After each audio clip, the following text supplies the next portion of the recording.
We got to think differently. We've been conditioned so long that we're thinking the way that many people in our past thought. See, we know that there are different ways of thinking. This is Blair Durham with Black Wall Street Today, your media hub for all things Black entrepreneurship, politics, news, and events in Hampton Roads and beyond. When I say black, y'all say Wall Street. Black Wall Street. Black Wall Street. When I say black, y'all say Wall Street. Black. We're getting ready to bring in a person, a mentor, a leader, a visionary, who the Ford Motor Company credits to keeping them from going out of business. Let that marinate for a second.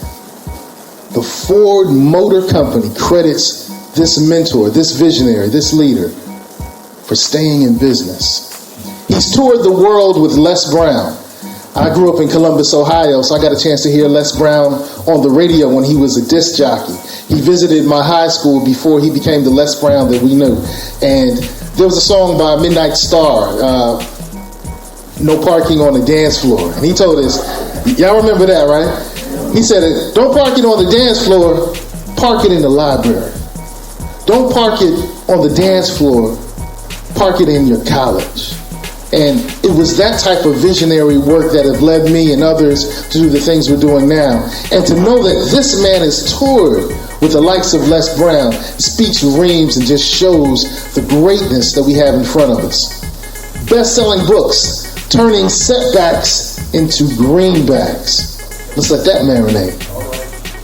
That deserves a round of applause. Just the title.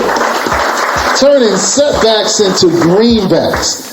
Another bestseller, a setback is a setup for a comeback. That sounds like a sermon. Wow. International best-selling author and speaker with a #1 show on XM Radio, Wealthy Ways. Friends and family, ladies and gentlemen, Hampton Roads, let's give it up for Dr. Willie Jolley.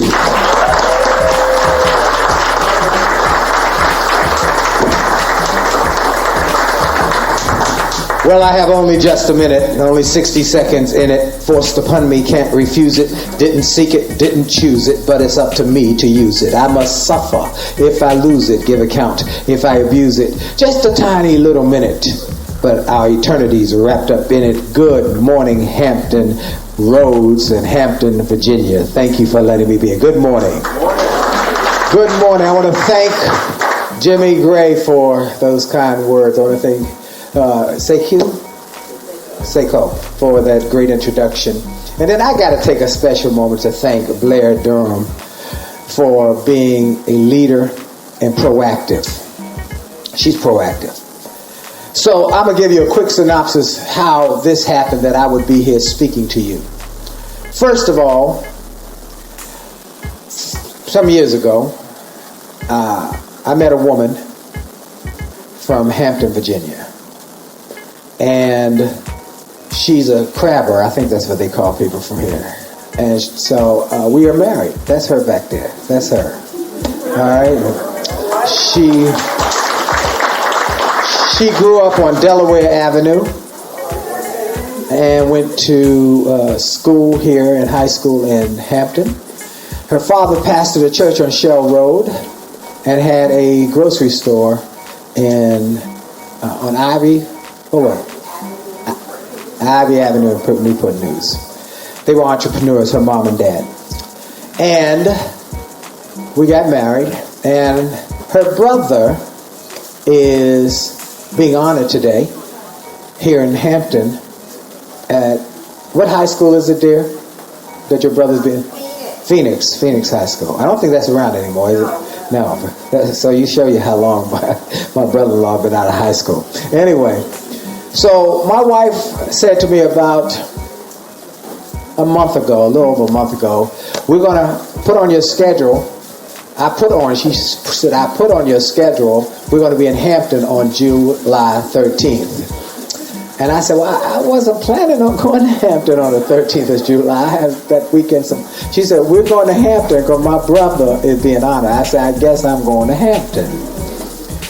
So then I had a conversation with a friend of mine who worked for Cox Communication. I spoke for Cox for the annual convention a number of years, and then this lady, I had spoken for her team in San Francisco, then we went to Boston with different teams, and I mentioned I'd be coming. She said, oh my goodness, I've got to let the folks at the Hampton Roads Chamber of Commerce know, because I've been telling them about you. You said you would come sometime to speak. Now, she had asked me 2-3 years ago if I'd come and speak for the Hampton Roads Chamber of Commerce, but at that point I was on the Get Motivated tour. I replaced Zig Ziglar when he passed away on the Get Motivated tour, and with myself and Les Brown were touring all over the country, and we were doing 2 cities a week. I did not have any time to do anything else.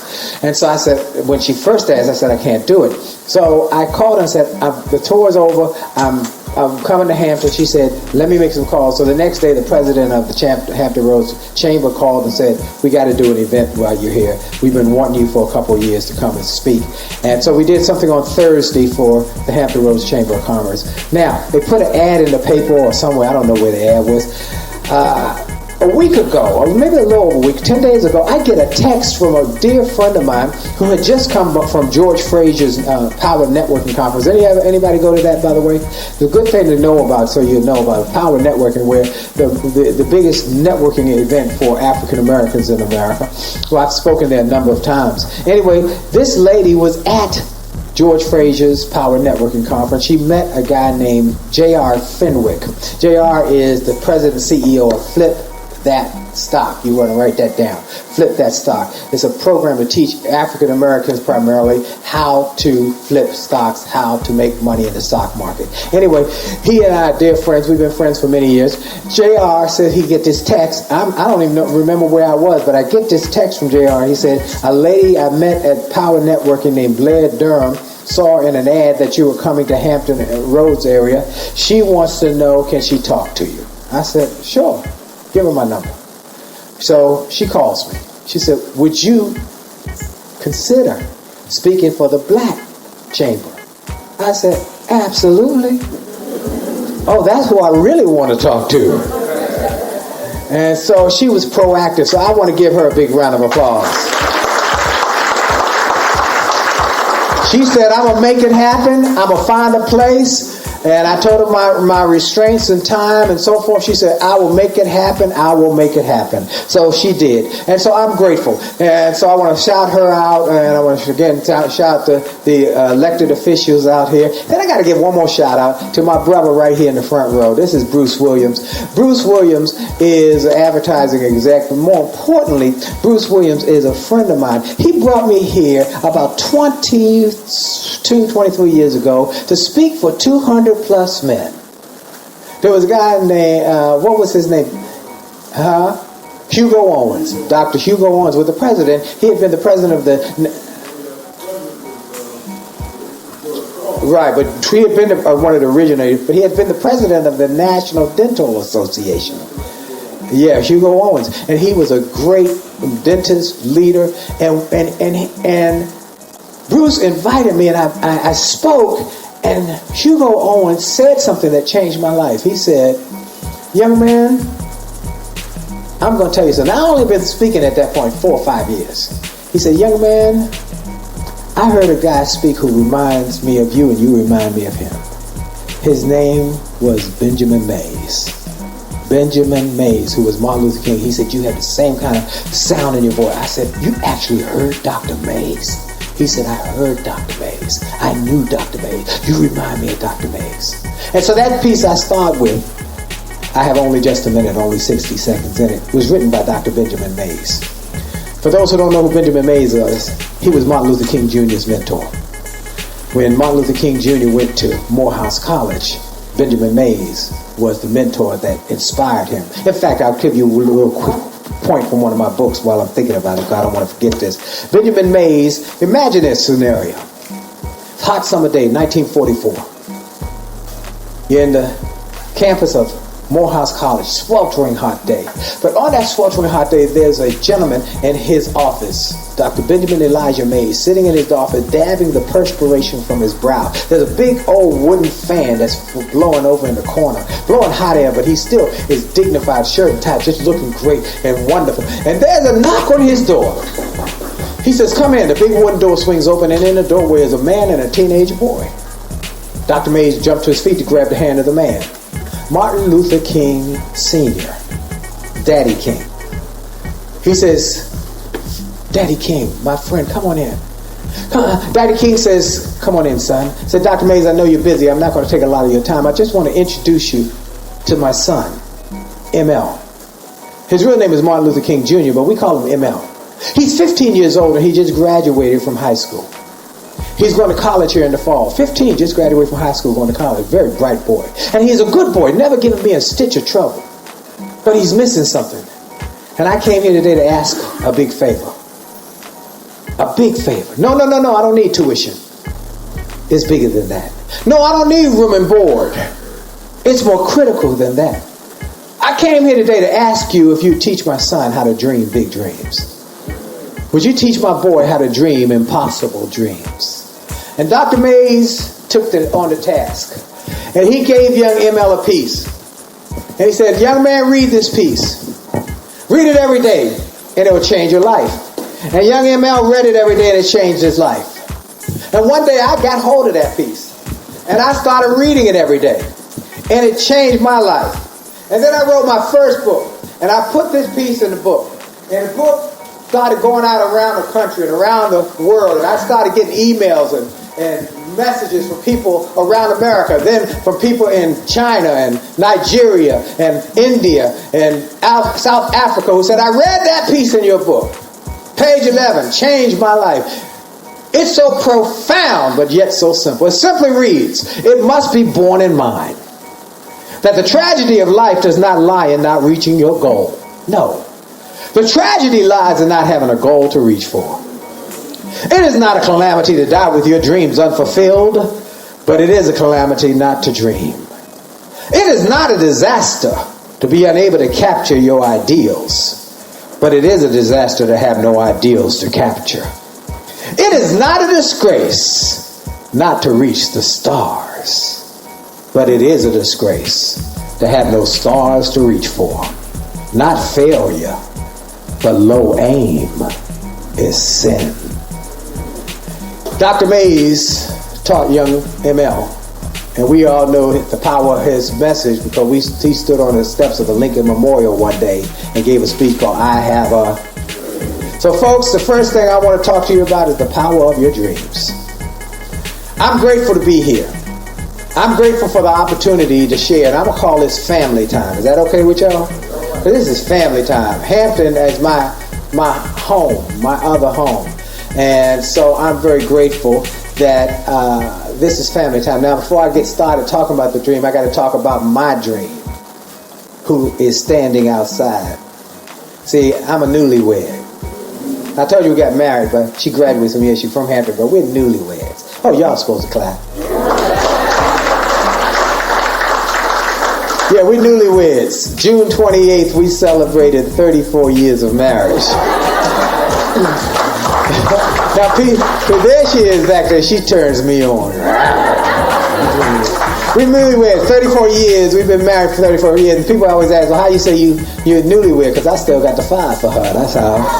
I tell people publicly, I tell them privately, I would crawl over broken glass to get to that woman. I told her one day, I said, if you leave me, I'm coming with you. So that's my dream, and I'm very grateful. I got married here in Hampton at City Hall 34 years ago on June 28th. I took her out to lunch. I got to tell y'all this story, then I can tell y'all about a dream. I'll tell you. So here's the story. She came from Hampton. She graduated from Phoenix, and she went to Howard University. And then she stayed in D.C., and I met her some years after she had become a teacher. And then she went to corporate America, and I met her, and we started dating. And she had been married before and divorced, so she said she wasn't getting married no more. And I met her, I said, hold up. Hold up. So I kept talking to her, but we became best friends. And we dated for 4 years. I'd come down here to Hampton, and her mom and dad, her dad was a pastor, her mom was a first lady, but they had a grocery store, they had a beauty salon. They were entrepreneurs. Anyway, so we were dating, and I said, when do you should, marriage, we should talk about getting married. She said, no, I'm not interested. I'm not interested. I'm not doing that again. I said, but, we best friends. We should get married. And I kept talking. She kept saying, no. Well, once she came down here, and then she moved down here to run her father's enterprises. And so I was coming down, every month or so to visit. Well, one weekend, a buddy of mine says he and his wife are going to Virginia Beach for a weekend. They're leaving on Thursday. I said, Thursday? Can I ride down with you? So I call her and tell her, hey, look, I'm coming down. I'll be there Thursday evening, and we can just hang out on Friday. I've never been there on a Friday. You can show me around Hampton. She said, oh, okay. Well, come on down, Mom. We'll get the guest room open. So the next morning, I wake up. I said, let's go to Fisherman's Wharf. That was my favorite place. Y'all remember when Fisherman's Wharf used to be here in Hampton? Y'all remember when it used to be in Hampton? And so I said, let's go to Fisherman's Wharf and have some lunch. She said, oh, okay. And so on the way to Fisherman's Wharf, I said, now, I know you keep telling me that it's not possible, that you're not interested, and that it's not possible, but I want to make sure I got the right wording. Did you say impossible, or you say improbable that we would ever get married? She said, I guess it's not impossible, but it's not probable. It's improbable. I said, okay, in that case, that means that there's a possibility that one day you might change your mind. Am I right about it? And she said, well, there is possible, I guess. I said, okay. So we're here in Hampton. We're on our way to Fisherman's Wharf. Why don't we at least figure out, I can learn what the system would be if you ever change your mind. So I said, let's just stop by the city hall just to get some information, some data, some information. She said, but I'm hungry. I said, we're just going to stop for a few minutes. We stop in City Hall, and I said to the lady at the front desk, I said, look, now, if you were going to get married, do you need a blood test? You need a 3-day wait? What do you got to do? She said, in Virginia, all you need is a license. I said, that's all you need? She said, all you need is a license. I said, how much would a license be? She said, $7. I said, $7? I said to my perspective, I said, now look, $7, how long is this thing good for? She said, it's good for a year. I said, now in a year, you might change your mind. I wouldn't have to go through this process again. We could do it. I have the license. She said, it's your $7. Do what you want. Anyway, I get the license. And I say to the lady, I said, now, if you were going to get married and you had a license, what would be your next step? She said, you go to the Justice of Peace upstairs. I said, Justice of Peace upstairs. She said, but there's always a 3-week wait for that Justice of Peace. Always. He's always backed up. I said, okay. I said to her, now look, how about this? How about this? We here, at least let's just do some information, do an informational survey of the Justice Peace Office. Let's go up the steps and just go to see if it ever change your mind, how the process would go. We just do an information. And the more I'm talking faster and faster. Well, we get up to the Justice Peace Office, and I say to the lady, now, I got a license, and if I had somebody who said yes, and if you had, and she said, well, if you had that, you would get on the line, you get on the docket, and you get, but the docket is always 3 weeks back. But we just had a cancellation. 15 minutes later, I was a married man.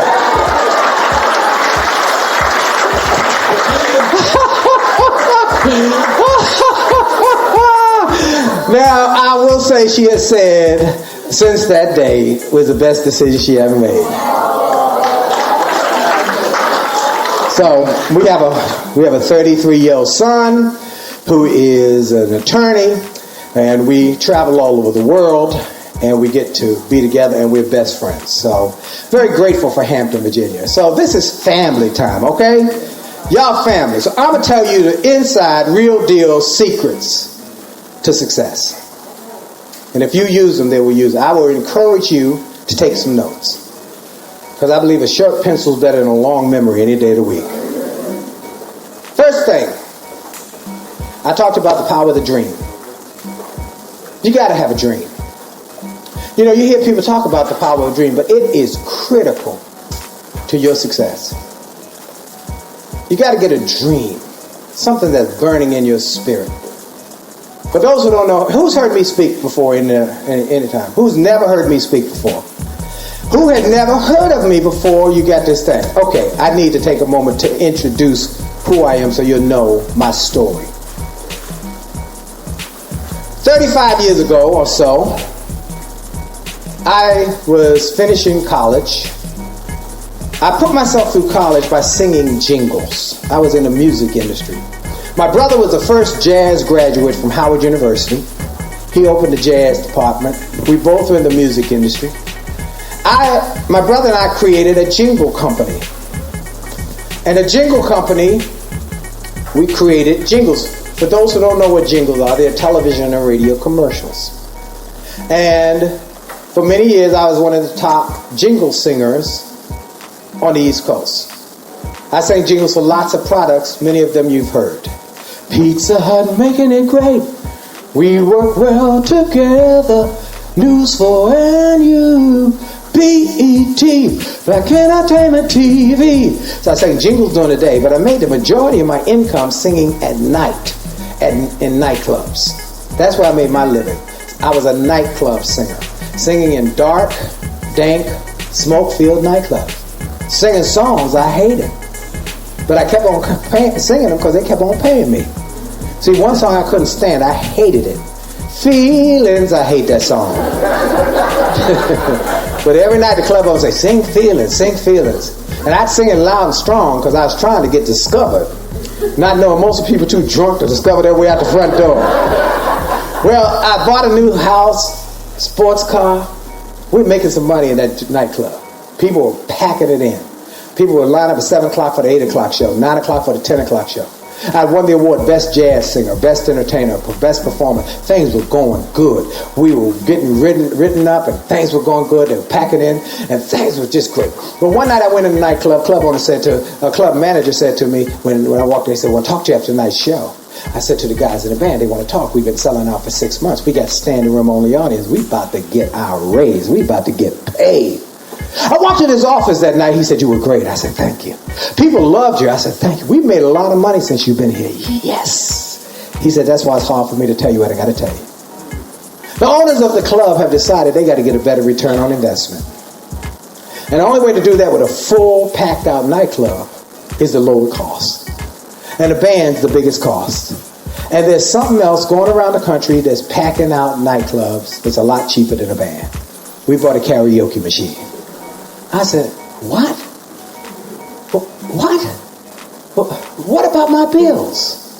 I learned that night, nobody cares about your bills, but you and the people you owe. Am I right about it? I was devastated because all I knew to do was be a singer. I was devastated because I had built this club for them into a massive success, but I still got fired.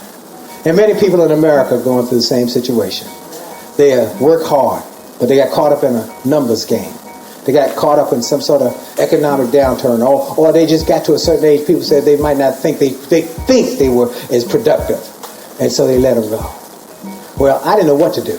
I was depressed. I didn't want to get out of bed. But a friend of mine blessed me with something. He gave me a cassette motivational tape. I had never heard of motivational talk. And on this tape was a guy named Charlie Tremendous Jones, one of the early motivational speakers. And Charlie Jones said on this tape something that was life-changing. He said, "In 5 years, you'll be the same person you are today, except 2 things. The people you meet who inspire you, and the books you read that empower you." Wow, what was that? The people you meet who inspire you, and the books you read that empower you. Wow. And that same friend gave me one other thing. He gave me a book called Think and Grow Rich by Napoleon Hill. How many of y'all read Think and Grow Rich? How many have not read Think and Grow Rich? Okay, good. It's made more millionaires than any other book that's ever been written other than the Bible. That was the first book I ever read from cover to cover. Changed my thinking. And I said, maybe. And I started working on my dream. And I had read somewhere that if you can get a clarity in your dream, not just something fuzzy, but a clear dream, And there was an exercise that helped me in this process. As I started reading more books, there was an exercise. And I'm going to give you all the exercise. Imagine today you went to the doctor. Doctor said, I got good news and bad news. Let me give you the bad news first. You got 1 year to live. You have a very rare illness that guarantees for sure you will die 1 year from today. Not a day earlier, not a day afterwards. 365 days from today, you will die. Very rare illness. Let me give you the good news. It's a very rare illness. It also guarantees that anything you attempt in the next 364 days, you will achieve. What 10 things would you attempt if you could not fail? Wow. And I sat down. I said, well, if I couldn't fail, what would I want to do? If I couldn't fail, I remember writing it. I'd like to make at least $100,000. If I could just make $100,000. If I couldn't fail, I'd like to have my wife work with me. She was working on Capitol Hill for Herb Bateman first, who was this area, and then she worked for Ron Dellums.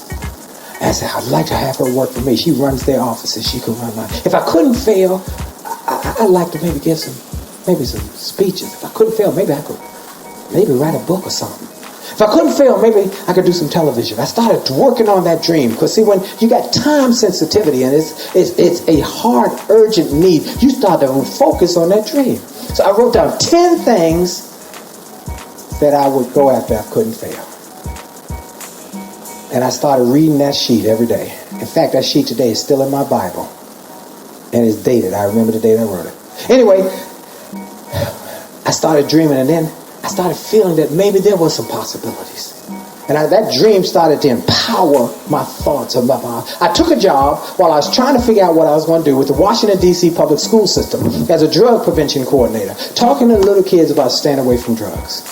And it was during that year I started giving little speeches as part of my job. And for the little kids, I got invitations to talk to the bigger kids. And for the bigger kids, to the teachers and the Teachers Association. In fact, I was here some years ago at the Scope speaking for Hampton City Schools for the opening of schools. And so I started speaking for more and more school systems. And then one day I'm speaking in a little teeny weeny room, only about 12 people, about the size of this area right here. But the doorway was open. And while I'm fired up talking to this group, they were going to have a big motivational rally down the hall that night. And while I'm speaking to these folks, one of the speakers from that night's rally walked by. His name was Les Brown. And he stood outside and listened to my message. When I finished speaking, he came and said, young man, you got quite a talent. I'm putting together a tour. I think you'd be the perfect opening act. You speak and you sing. We put a tour together called the Music and Motivation Dream Team Tour. Are you interested? I said, I think so. A few months later, we kicked off the Les Brown Dream Team Motivation and Music Tour, which featured Les Brown, Billy Preston, Gladys Knight, and a little guy from Washington, D.C. as the opening act. Because of Les and Gladys, they introduced me to some radio people. And I got a little radio show. And it got popular, got syndicated. You can now hear me on Sirius XM, where I now have the #1 self-help show in America. And you'll soon be hearing me on a daily radio show every morning, national radio show. I can't say the name yet because I haven't signed a contract. But a daily national radio show every morning, starting, I think, in the next couple of weeks, because the contract's been done. And then, because of the radio show, one day a book publisher called my office. He said, hey, look, I've been listening to you on the radio. Have you ever thought about writing a book? I said, no, I never thought about it. He said, let me make you an offer. I said, I just thought about it. My first book came out in 1997 called It Only Takes a Minute to Change Your Life. Now over 1 million copies worldwide. Been translated into 8 languages. I recently got the newest translation, Korean. I don't know what it says, but it sure does look good. My second book is the one most people know me by around the world. It's called A Setback is a Setup for a Comeback.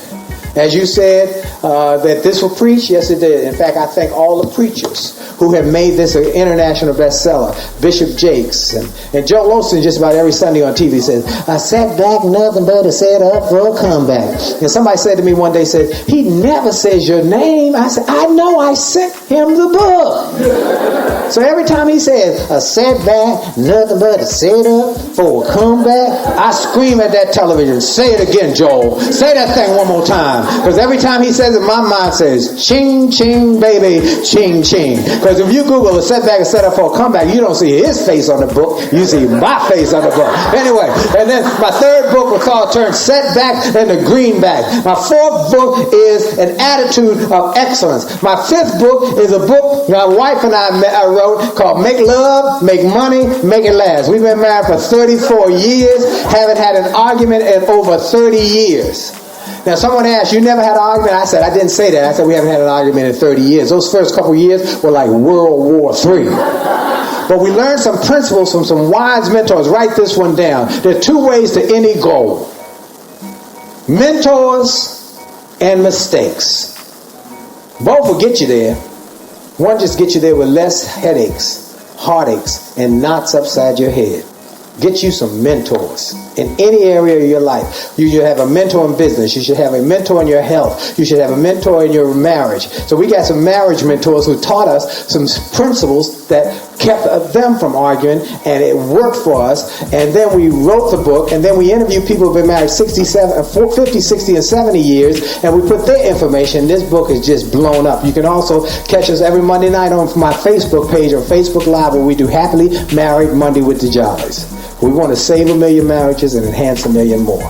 So the book started coming out, television and radio. Then the things started having radio. Then I started getting PBS specials, and then things started growing, and then things started making happen. And then I got one call from another, and then in 1999 I got a call. I was in Dallas, Texas, my phone going crazy, urgent. I called my office. What's so urgent? Toastmasters International keeps calling. What do they say? I'm not a member of Toastmasters. What? That's the big speaking organization. What do they want? They say it's urgent. I call Toastmasters. I said, "Hi, this is Willie Jolley. Willie Jolley, we've been awaiting your call.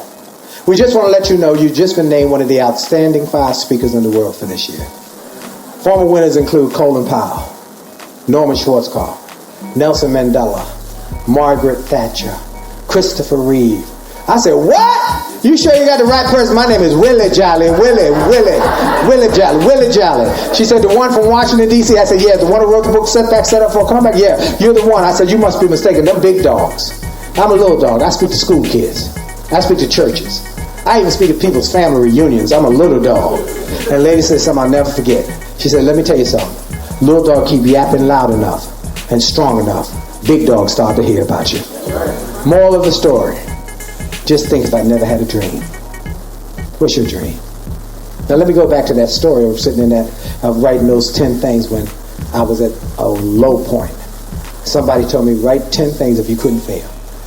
I wrote those 10 things. I just hope I can make $100,000. I hope my wife can come work for me. If I couldn't fail, I'd write a book. I'd do some television and radio. Let me tell you, I wrote 10 things on that sheet. Everything has come true except one. I don't have the plane with my name on it yet. But everything else, in fact, I was working for the school system when I started speaking. I was making $27,500 a year. That was my salary. I didn't have any benefits to speak of because I was a contract worker. $27,500 a year. I told you my goal was just if I could only make $100,000 a year, I'd be so happy. I recently spoke in Dubai for Johnson & Johnson. I spoke for 1 hour. 1 hour. I'm not telling you this to impress you, just to show you what's possible. They say they paid me $65,000 to come for 1 hour and put me up in the hotel for a week.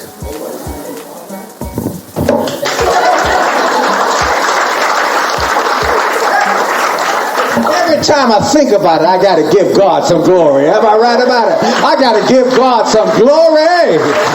All right? I ain't ashamed to talk about giving God glory. All right? Sometimes I wonder if you're dreaming, please don't wake me up. I'm encouraging you to start dreaming. Some of you got some things that you have been limited to because somewhere in your life, somebody told you you couldn't do it. Somebody told you something negative that you took as gospel. That because of where you come from, or because of the color of our skin, or because of our level of education, that we are limited.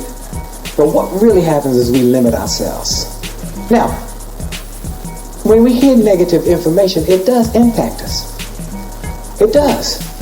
But we at some point have to say they were wrong. And that's what I had to do, say they were wrong. So I want you to dream. Everybody say dream.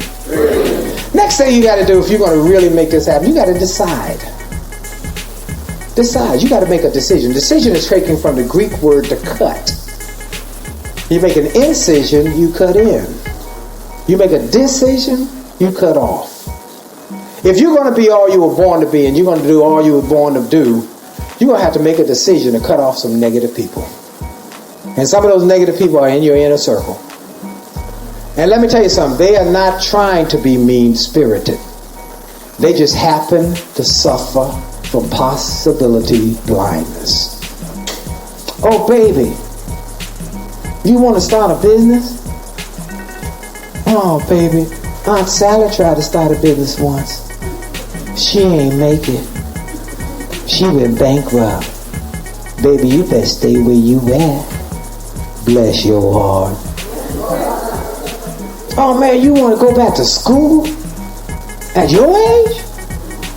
What? Man, you know you too old to go back to school. Go back to school now? Man, you better stay where you at. Bless your heart. Anybody ever heard that it's going to be painful if you try something? Yeah, well let me let you in on a secret. It's painful either way. If you do nothing with your life, it's going to be painful. You go out here become the next Bill Gates, it's going to be painful. So that's how you got to go through pain. Anywho, you might as well go for the gusto. You might as well go all in. Start dreaming about being a billionaire. Why not be a billionaire? Why not being a billionaire? Other people have been a billionaire. Why not? Well, somebody might say, well, you know, because we black. That don't mean nothing. Oprah black. Bob Johnson black. The guy who just gave that scholarship at Morehouse black. That means that if they can do it, I can do it. You can do it. But you got to dream about it. The other one is that age.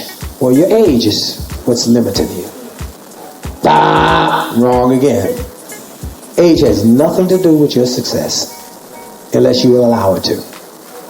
I always use this analogy. Colonel Sanders was 65 when he started Kentucky Fried Chicken. He had this idea for a new tasty way of cooking chicken. He started asking people would they allow him to cook chicken and show his recipe to them and buy a franchise from him. 995 people said no. Someone in the next 5 said yes. He became a millionaire after the age of 65. Oh, how about somebody else? How about George Burns? I like him. He was 99 years old. Had the nerve to sign a 10-year contract with Caesar's Palace. Said he would have signed a 20-year contract, but he didn't think they'd be in business. The Delaney sisters were in their 90s, decided to write a book. Everybody said, you wasting your time writing a book. They were in their 90s, wrote a book called Having Our Say. It went on to become a New York Times bestseller, a Broadway play, a PBS special. They became multi-millionaires after the age of 90 because they didn't let their age limit them. Best example, Satchel Paige. Pitching in the Negro Leagues in his 50s. In his 50s, he was still pitching in the Negro Leagues, burning them up. They said, how is it you pitching in the Negro Leagues in your 50s? He said, because age is about mind over matter. If you don't mind, it don't matter. So I'm encouraging you to dream, and don't let your age and don't let your present circumstances determine your future possibilities. We need more millionaires in our community. We need more people who did what Brother Smith did and pay off people's tuition and Morehouse. We need that. And the only one who limits us is us. Are there going to be racism? Yes. In fact, I'm so glad you talked about the 400 years, because my brother-in-law and I had talked about that a year ago, and the big event that was going to be happening here. They had some glasses they made. I was on the Money Wise tour with Kelvin Boston, and somebody gave me some glasses who was from Hampton that they're doing a whole big celebration. So I'll put some word out about that, okay? I'll put the word out about that because people need to know about that. I'm encouraging you to dream first, then to decide. You stay away from negative people. Stay away from negative influences. I have a hard, fast rule. I don't hang around negative people. I just don't do it. Some of them in my family. I learned to love them from afar. You gotta learn to love them from. If they're always just negative, it impacts your spirit. I'll give you an example. If you woke up today and it was cold and clammy and wet and dreary, what does your body want to do? Stay in bed. But if you woke up and the birds were singing, the sun was shining, it's a beautiful day, you don't want to miss any of that day, do you? The same is true for your psyche. If you keep hearing how bad things are, how bad situations are, oh, how woe is me things are, it puts a cloud over your thinking. That's why I wake up every morning and I start my day the same way. I was talking to a gentleman last week. He was struggling with depression.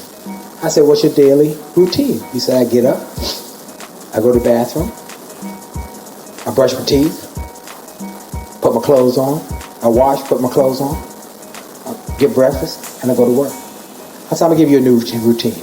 Here's what I do every morning. I wake up every morning, and as soon as my eyes open, I say, thank you. Thank you.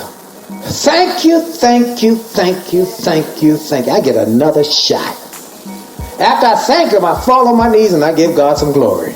I pray for my wife. I pray for my children. I pray for my grandchildren. I pray for my children who messing up, okay? How many of y'all got some children who are not perfect? I got some who are not perfect. They're not perfect. So I keep praying for them. God, just keep working with them. Keep them. Just don't give up on them. I ain't going to give up on them. Then after I pray for folks, then I get up and then I will go brush my teeth and get washed and put my clothes on. And then I fill myself up with the pure, the powerful, and the positive. I read or listen to something positive in the first 20 minutes of my day. Every day. Every day. Every day. Most people hear how many people get killed, how many fires there are, how little children get snatched. First thing I hear every morning is something positive. I wake up and say something like this. Every morning in Africa, a gazelle wakes up. And those must run faster than the fastest lion, or it will be killed and eaten. Also every morning in Africa, a lion wakes up. And knows it must outrun the slowest gazelle, or it will starve to death. It does not matter whether you are a lion or a gazelle. When the sun comes up, you better be running. Am I right about it? You got to get busy if you want to make it happen. You got to get up with an agenda. I'm in it to win it today, baby. I do that every morning. I fill myself up with the pure, the powerful, and positive. And I tell myself, this is your day. I speak to myself, this is your day. This is your day to do something magnificent with this day. Don't waste this day. Because see, let me tell you something, folks. You're going to have to make some decisions about what you invest in. Do you invest in negative or positive? See, some years ago, when I was a news speaker, I kept hearing about this guy who was making millionaires down in North Carolina. And I said, man, I want to be in that number. So I called his office and I said, ma'am, I heard he makes millionaires. The lady said, absolutely. I've heard it from a number of people. She said, it's absolutely true. He changes people's thinking. He tells them how to do it. And he makes sure to stay behind them to get them done. I said, wow. I said, okay. I want to come to one of his seminars. She said, we got one more seminar left this year, and we got one seat. I said, ma'am, that's my seat. That's my seat. Now, I'm making about $100 a speech at this point. Okay? I said, that's my seat, ma'am. I said, so I'm saying, okay, now I'm saying to myself, I got to get that. I got to register for this thing. I'm thinking it's going to cost me maybe $400 or $500. I said, I got to get some more money. I only got $200 right now in the bank. I said, ma'am, how much is it? She said, $10,000. I said, what you say? She said, $10,000. I said, for a couple of days? She said, it's $10,000. My mind said, my first thought in my mind was, forget that. I ain't paying $10,000, but I'll learn it at home. But the better part of me had heard something somewhere. And it had heard, and I remembered it in that moment. There's a price for success. And then there's a cost for not being willing to pay the price. There's a price to go to college. There's a price to go to med school, law school, any technical school. There's a price to even go to a training academy. There's a price for success. And then there's a cost for those who are not willing to pay that price. The cost of staying the same and being at the same place next year as you are this year. Let me tell you something I know. Everybody in this room can make more money. Everybody. But not one person in this room can make more time. You got 1,440 minutes per day. And when your time is up, it is up. And nothing you can do about it. So you got to make and take advantage of every minute. I said to that lady, I said, ma'am, I'm coming. I'm sending you a deposit. I sent my little $250 and I went to work. I begged. I borrowed. I didn't steal, but I begged and borrowed. Everybody I could beg and borrow. And I got that 10 grand up. And I went to that seminar. And I came back 3 days later and went to work and quickly made 100 grand. And the next time he had a seminar the next year, I bought 2 registration seats. One for me and one for my wife. And when it went up to 15 grand, I bought 2. Because I wanted her to grow as I grew. Folks, there's a price for success. And many times we are unwilling to pay the price and we wonder why we stay the same place this year as we were last year. You got to invest in yourself. I invested in myself. I started going to seminars. I started going to workshops. I started going to programs when I couldn't afford it.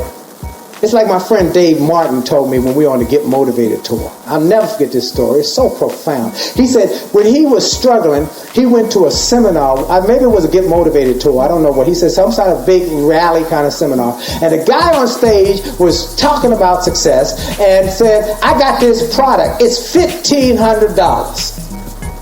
And Dr. Dave and his buddy were there. They had pooled their money, drove together, bought some gas, came to this seminar. And the guy said to Dr. Dave, man, $1,500, he crazy? He crazy. Dr. Dave sat there and didn't say a word. He went down to the man's table. And his friend said, you thinking about buying this? He said, I am. He said, man, you think that stuff worth $1,500? Dr. Dave said, I don't know if it's worth $1,500. But I'm worth $1,500. He said, I invested in that $1,500 product and changed my thinking. He said, that is why today I have a home in Phoenix, a home in Florida, and I fly between the two in my private jet because I invested in me.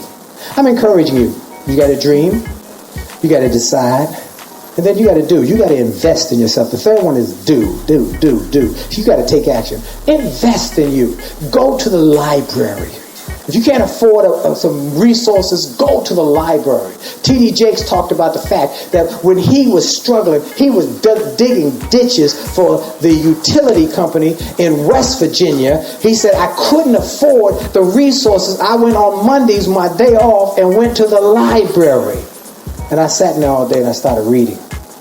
If you can't afford it, go to the library. But if you can afford it, invest in yourself. Get books, resources that will motivate you. I've spent thousands and thousands and thousands of dollars on resources. Some of them I haven't even gotten to yet. It's like the book, The Road Less Traveled. I bought that book, Road Less Traveled. I didn't read the whole book. I read the first line. It was enough for me. Life is difficult, period. So what you gonna do now? All right. So what you gonna do now? I'm encouraging you to take some risk on yourself. Now I'm gonna give you a risk-taking formula because you're gonna have lots of risks that come along, But you need to know a formula. That guy who taught me, I went to North Carolina, he taught me this formula. I'm going to teach it to you. You got a risk that you must take, whether I invest in this product or I invest in this company or I invest in myself. I got to ask 4 questions.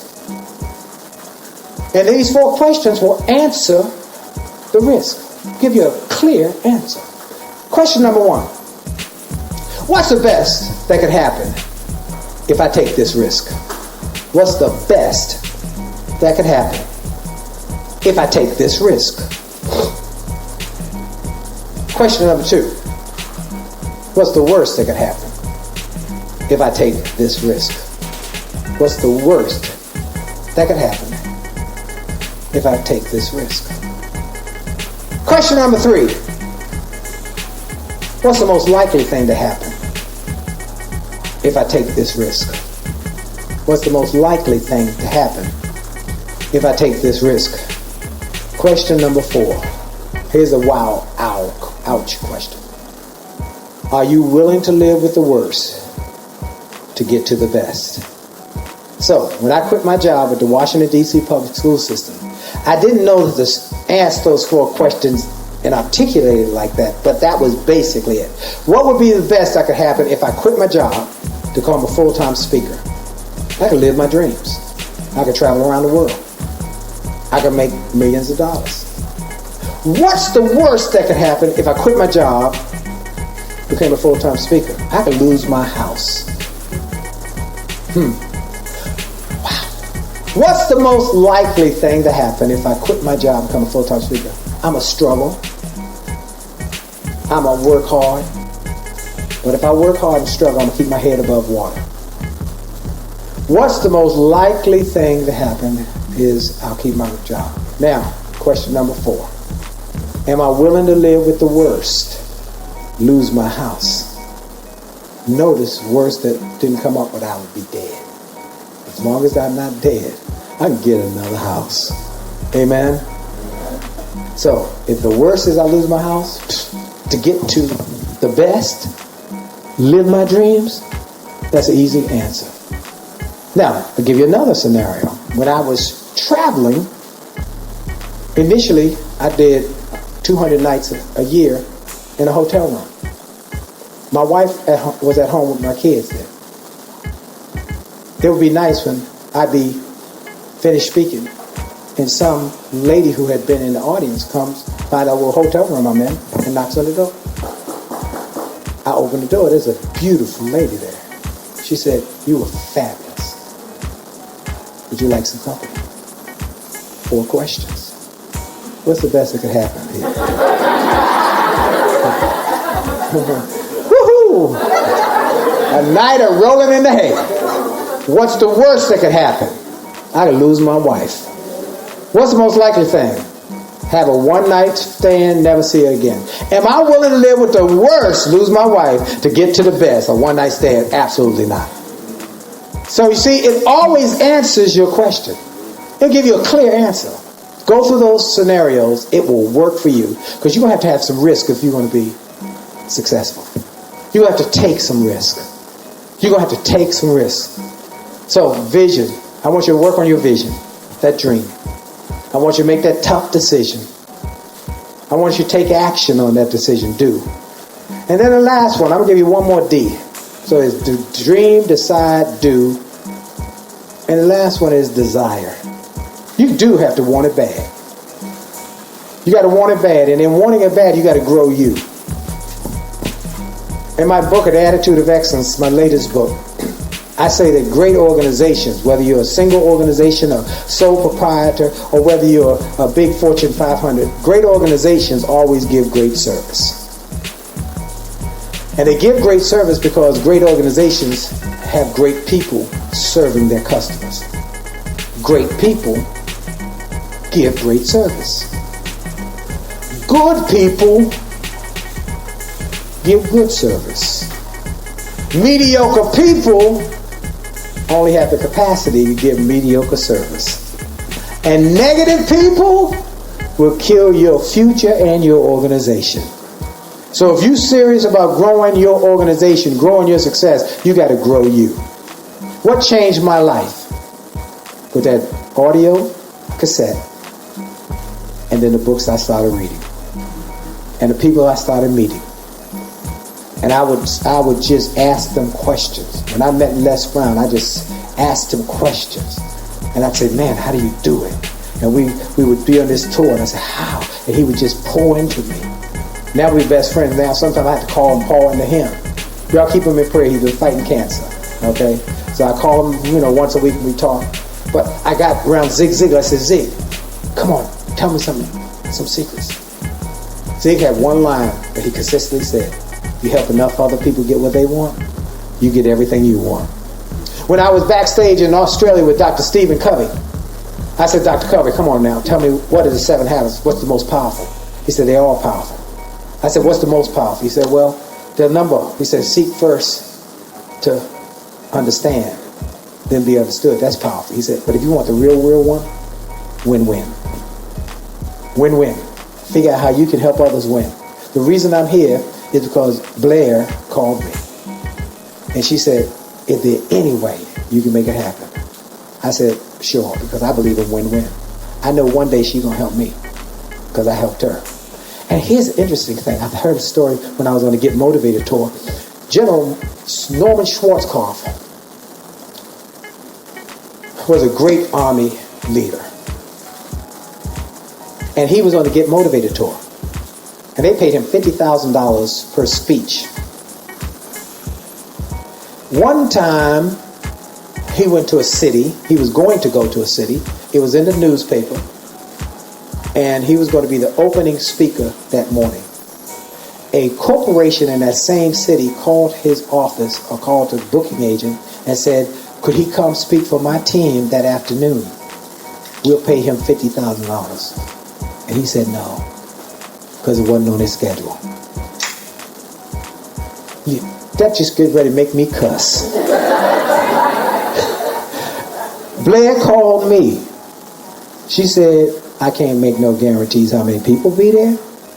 I can't guarantee how much money you're going to have. Bring your books and stuff. But are you interested? I said, yeah. Because that's how I grind. I didn't build this. I didn't get named one of the top 5 speakers in the world because I took it easy. I didn't take it easy. I grind. I get up and I grind.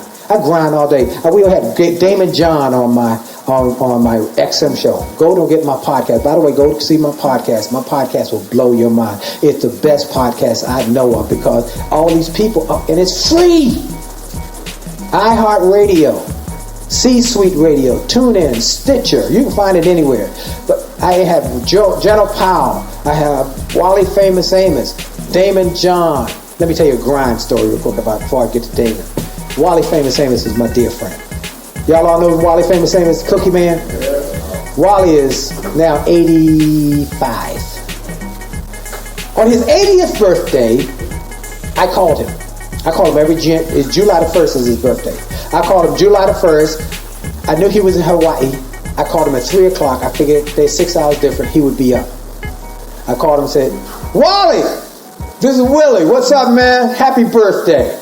He said, hey, Willie, how you doing, man? You still breathing? Because he got a thing. He said, when you want to be successful, just keep breathing.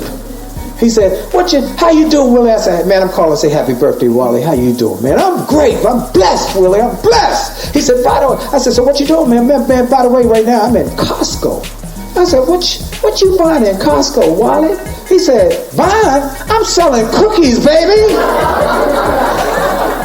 80 years old, on his birthday, at 9 o'clock in the morning, selling cookies. Folks, I'm saying you gotta grind. Everybody say grind. The reason I'm here because I'm a grinder. You can't wait for nobody to give nothing to you.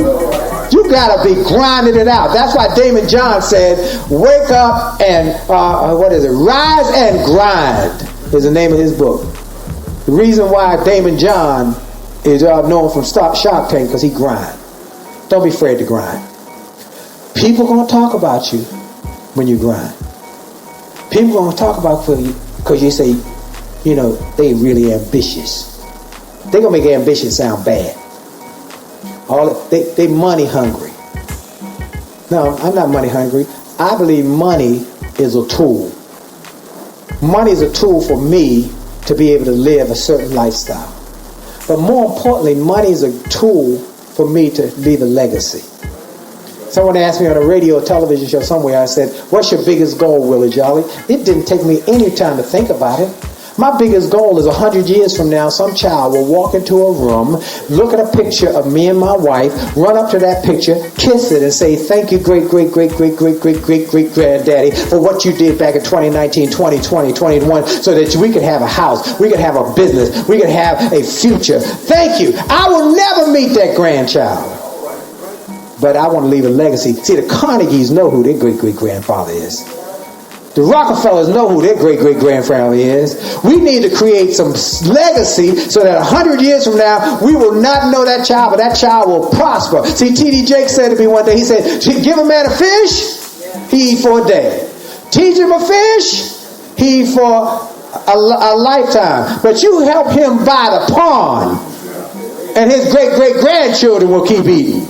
We got to think differently. We've been conditioned so long that we're thinking the way that many people in our past thought. See, we know that there are different ways of thinking. Indigent people think day to day. They stand in the corner and get a cup and say, "Can you hook me up for the day?" And every day they're trying to just get a day. Poor people think month to month. Is that welfare check coming in today? Middle class people think year to year. Am I going to get a raise this year? Rich people think decade to decade. You know, in this decade I'm going to do better than that. But as you often see, rich people are sports agents, sports people, singers. They're thinking, how can I get a better decade than I got it? But the wealthy think generation to generation. I want more wealthy. How many of us want to be wealthy? Wealthy is when you leave some assets, okay, that create money, that print money. We want more money printing. Am I right about it? Y'all done got me fired up now. See, I'm fired up now. I want some wealth in our community. Am I right about it? I want us to have some wealth. I want us to be able to bless somebody. I want us to be able to bless communities. That's what I want to do. That's my goal. So I'm grateful y'all came. So I'm going to give y'all a few more things, and I'm going to do something I never do when I speak. I'm going to open up for questions, because y'all might have some questions that you need to hear. So everybody, when this is over, I'm going to give you a bookmarker. They're going to be out at the table. And I want you to come get the bookmarker. On the back of the bookmarker are 10 steps to make this the best year of your life. One guy in Australia, he took this bookmarker. He was 55th in his office, in his real estate office. He took the bookmarker, he bought some of my resources. He said, but the bookmarker is what changed his life. He bought all my books. He bought the box. He bought my bags. Let me just take a moment before I give you this, tell you what I brought for y'all. I said, what would make the difference? I bought 3 things. 3 options. You can get individual books. That's good. Get some books. Everybody should walk out of here with a book. But better, so you get good, better, and then best. Better is a bag. We got a bag of books. My books are $27.95, $25.95, but all of them, when you go out there, just throw down a $20 bill, you can get a book. You buy 5 books for $100, and I throw in a free book. Is that good? You get a free book. But then I got my box. Now my box is all my books, all my DVDs, all my PBS specials. But then we got even more stuff. We got me and Les Brown, the Entrepreneur's Rich Success Chest. This is a $400 product by itself. And it's got me and Les Brown, the Millionaire Mindset. We did a program together. Then it's got me in Australia, how to double your business in a year. And that was for a network marketing group. People doubled their business. The Will to Win from seminars. My Faith series. This is one called FTX, how to turn your setbacks into greenbacks, 2 CDs. Then my gospel and jazz music. Then my one-man show, 2 DVDs. And then me speaking for the Society of Human Resource Managers CD. I got my audiobook CDs. Got all that stuff, plus it got the audio books and so everything. That's a $1,250 value that I sell for half price, and today it get even less than that. It's $4.99. Just take the box and go home and give. Now, after you listen to it, I want you to keep the stuff and give one to that cousin of yours who keep coming by asking for money. Give them some resources. Say, hey, rather than the money you ask for, I'm going to give you a book. Or I'm going to give you a CD. Go listen. Well, let me give you the... So those will be available. You got the good, better, best. That's the best. I recommend the best. Go and work. So I've had more people. So that guy bought the box, but he said this bookmarker changed his life. He did things with a bookmarker. And it's free. Decide what you want, which is that exercise I told you to do. How you going to have a dream come true if you don't know your dream? Number 2, write it down. Be specific. Don't say you want to be rich. Be specific. Assign a number. How much money you want to make? Anybody know how much money you want to make? Everybody should have a number that they need to retire. You need to have a number that you need to hit to retire. Most people say, oh, I want to be rich. One person's ceiling, another person's floor.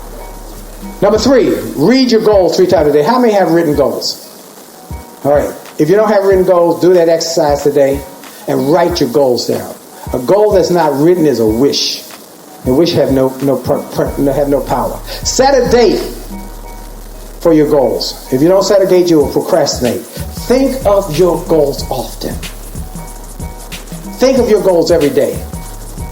Think about being wealthy every day. Think about buying your parents a home. Think about paying your kids tuition. Think about it. Fit that feeling. I want an emotional attraction to being able to do it. I told my wife one time, I said, I'm going to do something nice for you on your birthday. I took her to Paris. And she didn't know where she was going. When we got to the airport, all I said was, bonjour, mon ami. I want you to dream and imagine. I want you to sit down tonight and do that exercise and dream what it would feel like to be debt-free. Have your house paid for. Feel like what it would feel like to go to your church. If you go to church, let me tell you, I go to church. But be able to put a check in the plate as it passed by for 10 grand. Don't have to make a big deal about it. Or walk up to the pastor and say, Pastor, here's a little something for you. For the church today. Give him 100 grand. How would that feel? That feel great. That feel great. Okay, develop a plan of action. If you fail to plan, you're planning to fail. Then I want you to do 3 things every day toward your goal. Every day I want you to do 3 things every day toward your goal. 3 things. Ask, write a letter, make a phone call, ask someone for help. 3 things every day, every day, every day, every day. Mary Kay Ash built Mary Kay Cosmetics by doing 3 things every day. Mark Victor Hansen and Jack Canfield created Chicken Soup for the Soul Empire by doing 3 things every day. Just do 3 things every day. And then number 9 is stay positive. And a negative word is hard. That's why you got to fill yourself with the pure, the powerful, the positive first thing every morning. And then number 10, act like you've already achieved it. You ought to walk in a room like you got $1 million, even if you got a penny in your pocket. You got to walk and act like you going somewhere. You know, somebody said fake it till you make it. I don't have no problem with that. Act like you somebody going somewhere to do something. Amen? All right, now, questions. Before I close up, any questions that y'all have that burning on your spirit? Say, how do I do this or that or what? Yes, sir.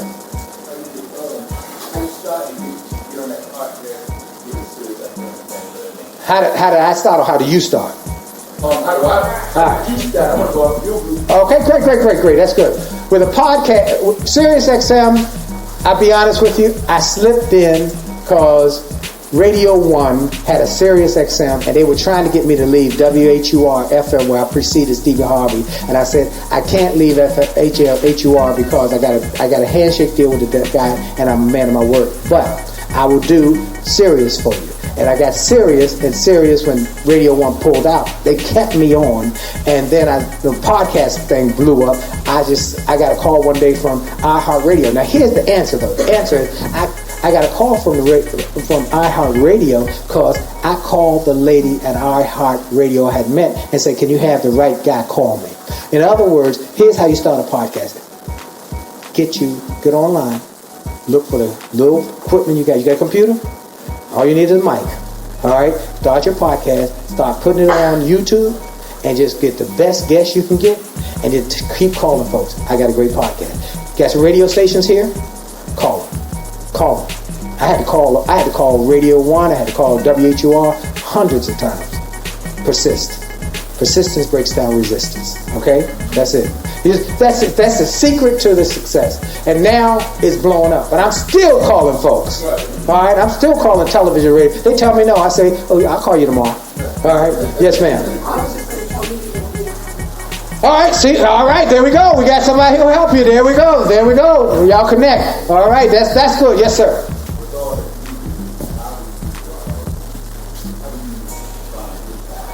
Hey, good, great, great. With all I do, how do I find good balance? Great question. Because I'm grinding it out Monday through Saturday. I take off Sundays. That's my family day. Unless I'm speaking at a church, I don't go in my office. I don't answer email. I don't return calls. Sunday, we go to church. We go to lunch. I take a nap. I spend time with my wife. I spend time with my children.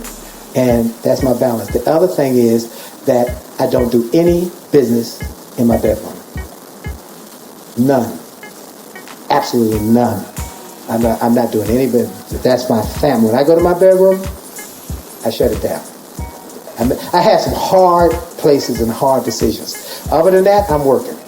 Okay, I'm working late and I'm going to my office. I might be there. Guy called me one night about 11:30. He said, somebody told me you would be here calling. He said, I'm amazed. I said, you got to hoot with the owls if you want to fly with the eagles.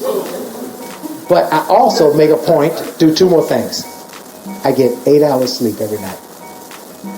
Somebody says you can, get less sleep. I don't operate well with less sleep.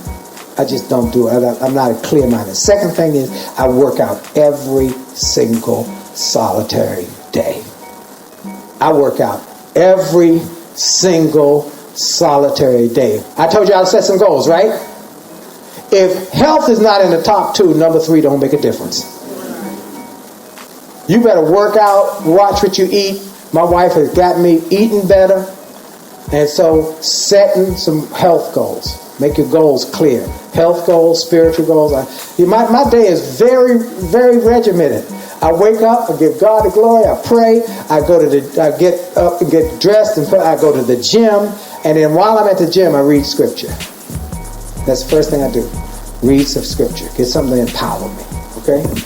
All right, any other questions before I close out? Yes, ma'am. Nido Qubein. Nido Qubein. Qubein. He doesn't do that program anymore, but he's now is the president of High Point University. If you got a kid, send them to High Point University.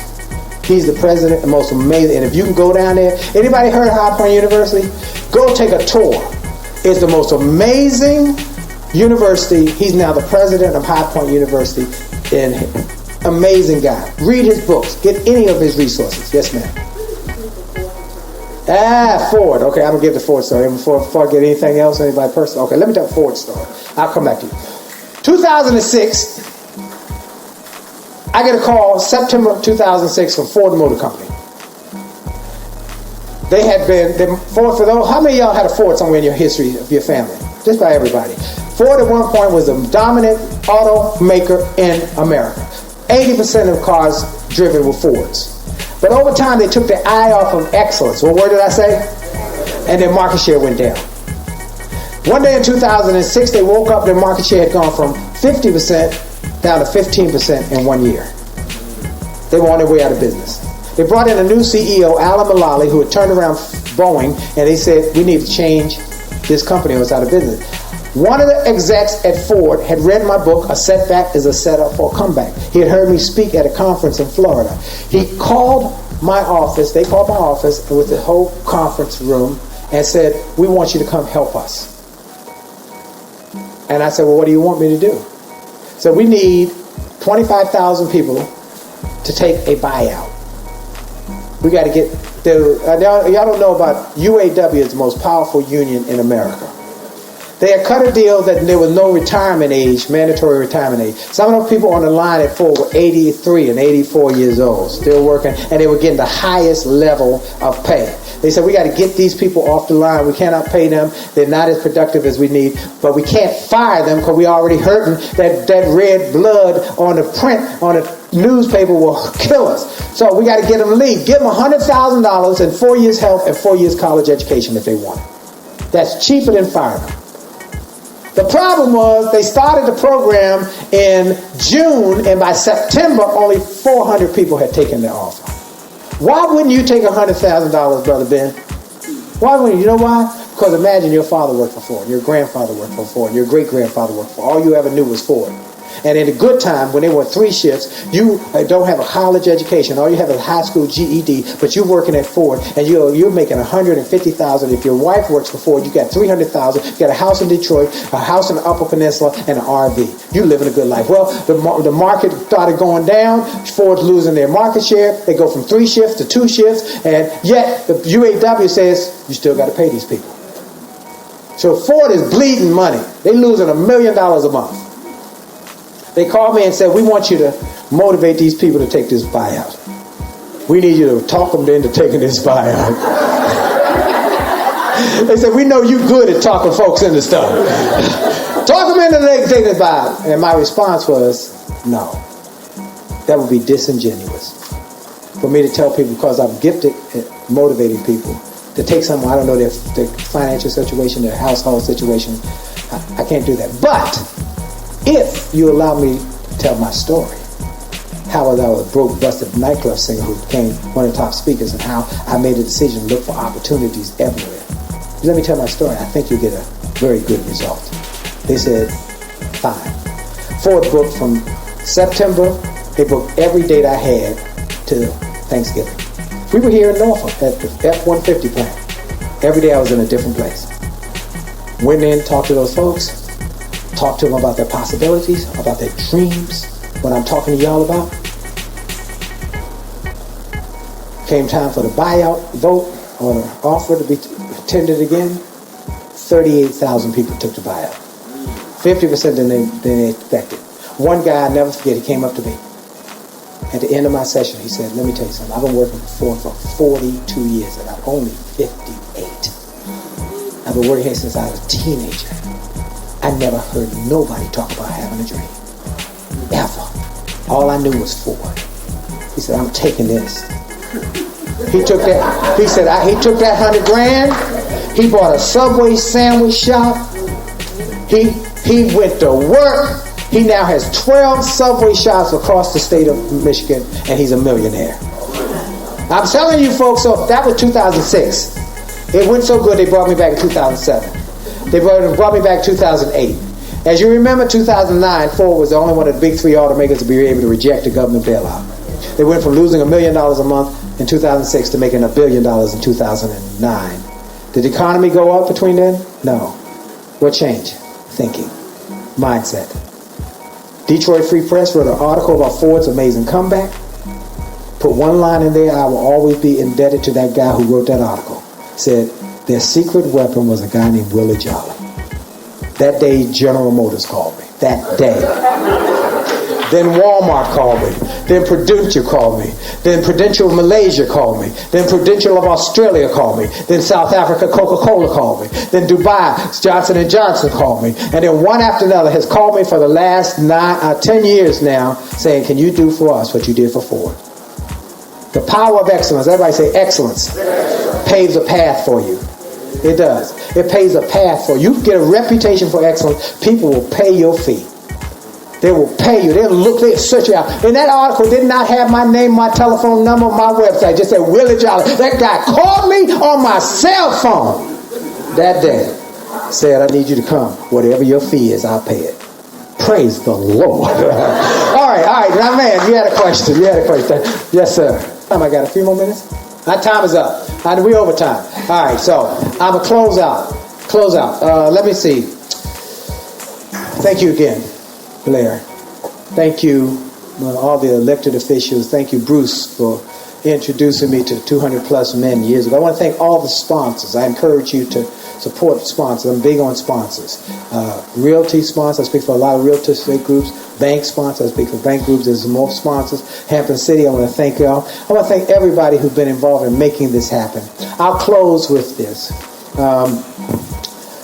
I am so grateful that I get an opportunity to do what I do for a living.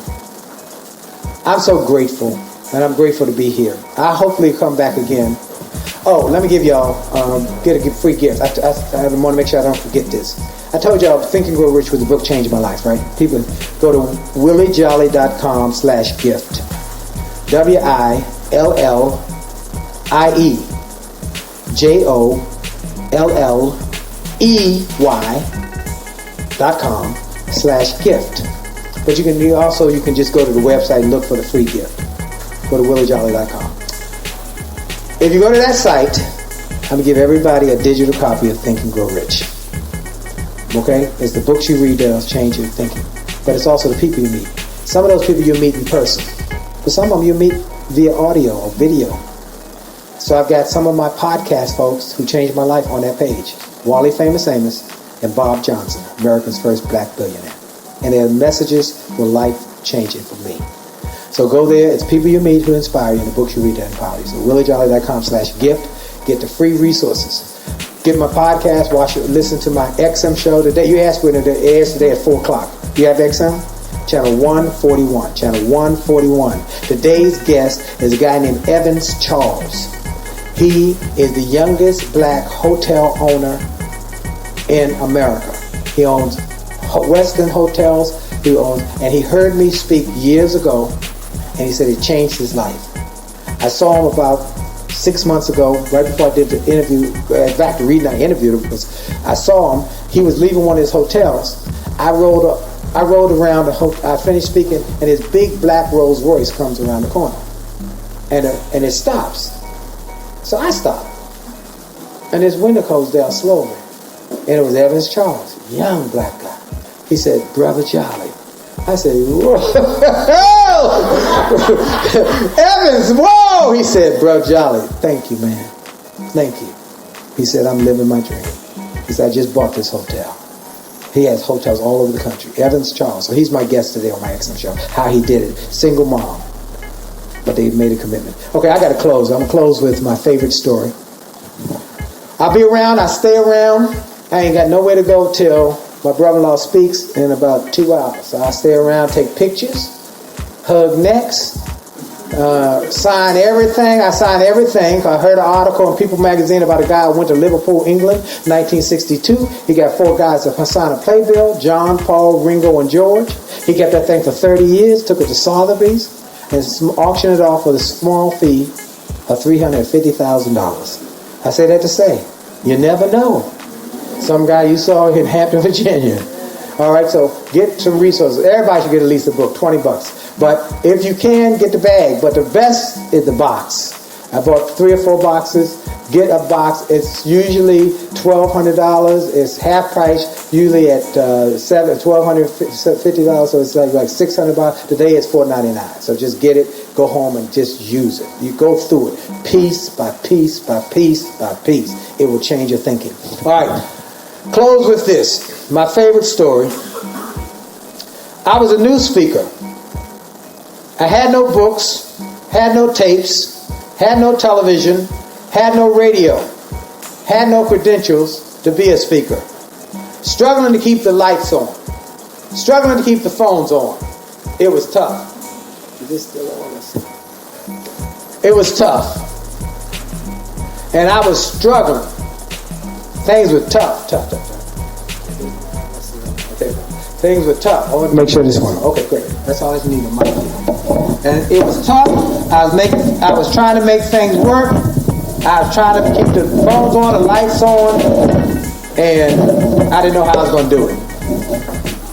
I'd make sales calls, and people say, "I don't know who you are." They hang up in my face. I get discouraged because I got rejected. Anybody ever got rejected? Get that gut kick in the gut feel? Willie Jolley's iPad too, and Willie. There you go. It's working now. Anyway, so I was struggling. And I wouldn't make any more calls that day. And the next day. Finally got my gumption up. I said, I'm going to make a call today. The first call I happened to make that day was to a gentleman who said, I like the way you talk. I'm having a meeting. I said, you be perfect. I'll pay you and I'll fly you down. He told me how much he would pay me. I said, wow. He said, you're available? Yes, sir. I went to Orlando. I gave the speech. When I finished speaking, they gave me a standing ovation. Then they gave me my check. I was ecstatic. I finished meeting and greeting people, went on back to the airport, feeling good. Got on the plane, feeling good. Plane took off, feeling good. And then I pulled that check out a second time to get the thrill a second time. But when I looked at it the second time, I got depressed. Because I realized that money was already allocated. Anybody ever get your check before you get home, you know it's gone? I started having a pity party with myself right there at B-22. An older gentleman across the aisle must have sensed I was struggling. He struck up a conversation with me. He told me he was a minister. He lectured every day in a different city about health and wealth. I said, you fly every day? He said, yes. I said, you speak every day? He said, yes. I said, wow. We spoke for a few more minutes, then he asked me a question that changed the trajectory of my future. He said, young man, how old do you think I am? I looked him up and down. I said, sir, I think you're about 60. He smiled. He took off his glasses. He looked me dead in the eye. He said, young man, I'm 88 years old. I'm 88, and my best is yet to come. In that moment, everything shifted in my head. If an 88-year-old man could have the optimism to believe that his best days were in front of him and not behind him, what did I have to whine and cry and complain about? And I went home with a new attitude. And I got on that phone and started making sales calls. And if people say no, I say next. They say, I'm not interested in what you got. Hang up in my face. I said, thank you. You're not the right one. Well, 25 years have gone by. I've been inducted in the Speaker Hall of Fame. I've been named one of the top 5 speakers in the world. I got best-selling books, television and radio, but it's just the tip of the iceberg. And I came here today to say to you, without a question in my mind, your best is yet to come. Your best is yet to come. Your best is yet to come. This is your day. All right, Blair, it's on you now, baby. I done my due. Thank you. You're awesome. Give her one more round of applause, because it wouldn't happen.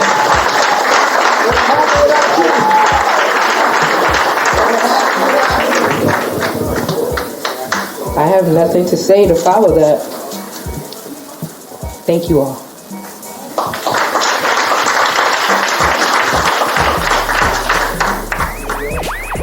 Stay with us online at Black Wall Street Today on Facebook and Black Wall Street Today on Instagram. And then follow us on Twitter as well at BWS Today. We look forward to talking again next week. Have a wonderful week. I have said and I will continue to say that the most important priority for the Black community is the Black community, not a particular political party.